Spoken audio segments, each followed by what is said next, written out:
Peace, love, True 5-star, your life driver, your new elder, your wise counselor, checking in as I check myself. Today, I'm checking my relationship track record. These are my 3 fundamentals for relationships.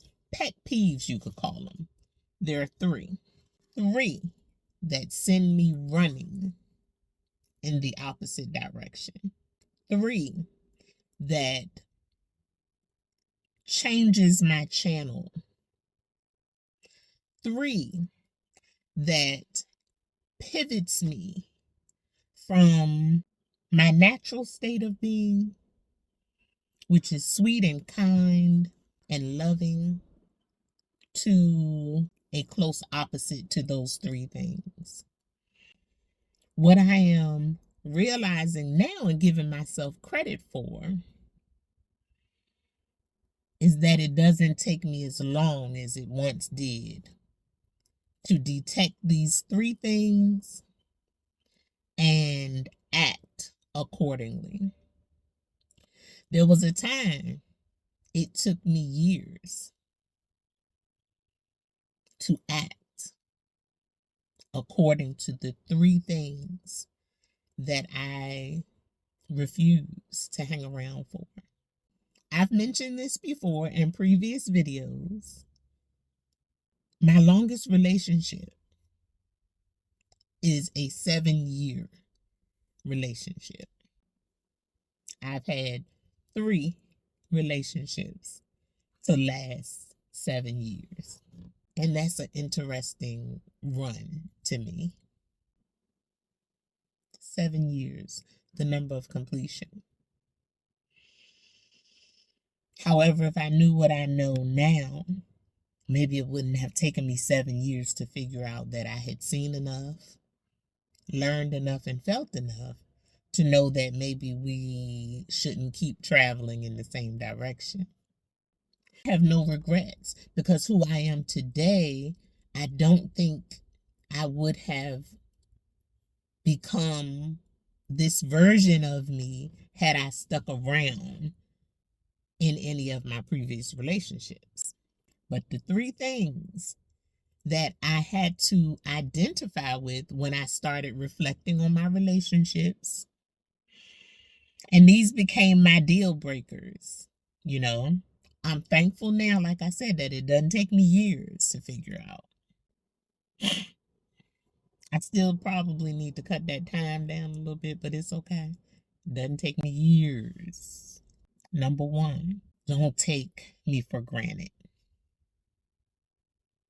And I'm checking myself on that because apparently I have made men feel so comfortable and so loved, and like I was so into them, that they could take me for granted, that I wasn't going anywhere.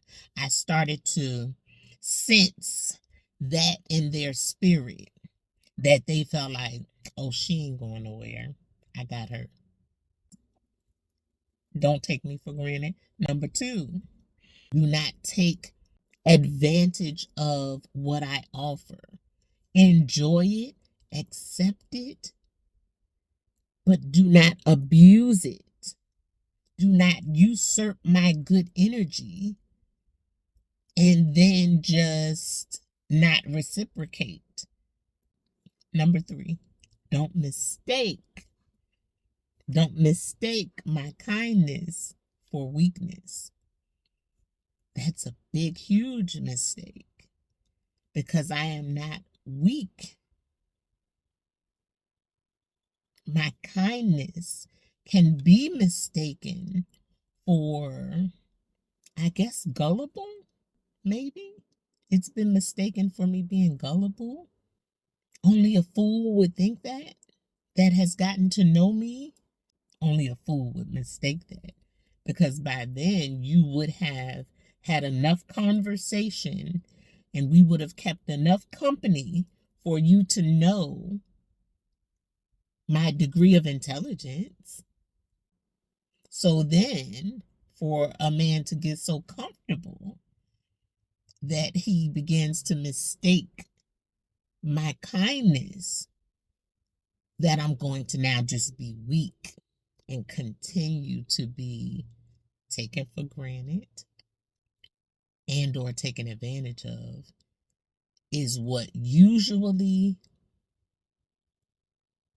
drives my relationship over the cliff.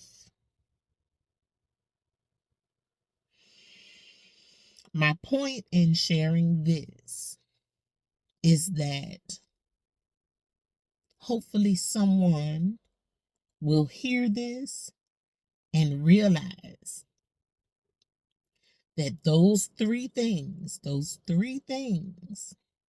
should be heavily considered when determining whether or not you want to continue pursuing a future with someone who has shown you that that is how they treat you, or that is how they devalue you, or that is the extent of what they offer you. That's something that you shouldn't hang around too long for that. I'm also, though, a proponent of if a man is not physically abusing you, mentally or emotionally abusing you,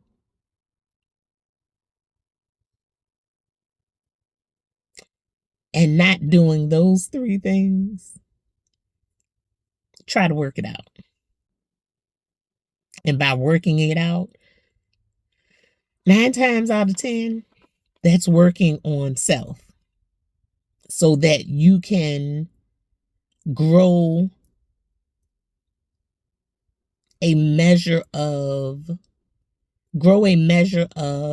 acceptance, a measure of grace for the other person, grow a measure of understanding, understanding, overstanding, so that you can be harmonious with the person. I love us. My sincere, strong desire is to see more of us in happy, healthy, loving relationships. Happily ever after love is the acronym I came up with. E.A.L. Together, and have extensive conversations, open, honest conversations about in what areas you need to heal separately and together, then you can have the happily ever after love, because you will be able to support one another. One of the most important endeavors that we must partake of in this journey, individually and together, which is healing. Interestingly enough, our journey, usually, most of us, our journey provides us with plenty to heal about. A lot of times on an ongoing basis. The more peace I've made with that fact, the more advanced I've become on this know thyself journey. Am I an expert? I wouldn't say that, because I still see certain weaknesses in myself that I continue to work on. I catch myself in certain behaviors, even if the behavior is just a thought, before it becomes an actual action. I'm checking that. The book I'm reading currently, I mentioned it before, Mathematics of the Mind, is adding to that journey I'm on of knowing myself and correcting my behaviors, correcting my thoughts. So I am still very much a student of that subject, very much a student in that aspect of know thyself. Anywho, no regrets, no regrets. Because if your life is set up anything like mine, even in those heavy lessons, you get your degrees of knowledge of self. Like they say, with every blessing comes a burden, which I used to hate that saying, but it's true. But with every burden comes a blessing as well. So that's just my 5 cents. And I wanted to share it. Peace, loves.